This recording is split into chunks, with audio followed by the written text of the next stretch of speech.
Se dice que soy fiera, que camino a lo más lejos, que soy chueca y que me muevo con un aire compadrón, que parezco Leguizamo, mi nariz es puntiaguda, la figura no me ayuda y mi boca es un dulzón. Si charlo con Luis, con Pedro, con Juan, hablando de mí, los hombres están, critican si ya la línea perdí, se fijan si voy, si vengo, si fui, se dicen muchas cosas, más si el bulto no interesa, porque pierden la cabeza ocupándose de mí.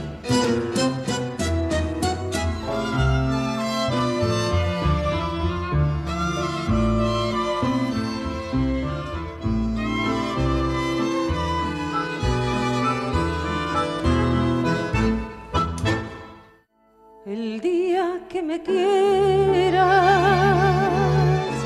la rosa que engalana se vestirá de fiesta con su mejor color, y el viento, las campanas dirán que ya eres mío, y locas las fontanas me contarán tu amor.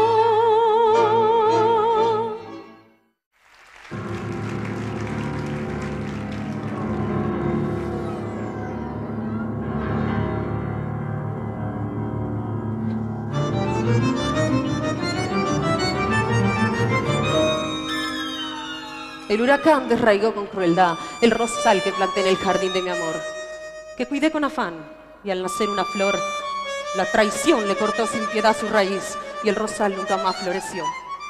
Como el rosal, mi ilusión la mató un amor de mujer que mintió. Cristo soy con mi cruz al andar, compasión solo doy al pasar, vendaval que arrasó mi querer, huracán transformado en mujer.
Lleno de esperanzas, el camino que los sueños prometieron a sus ansias. Sabe que la lucha es cruel y es mucha, pero lucha y se desangra por la fe que lo empecina. Uno va arrastrándose entre espinas y en afán de dar su amor, lucha y se destroza hasta entender que uno se ha quedado sin corazón, precio de castigo que uno entrega por un beso que no llega o una vacío ya de amar y de llorar. Tanta traición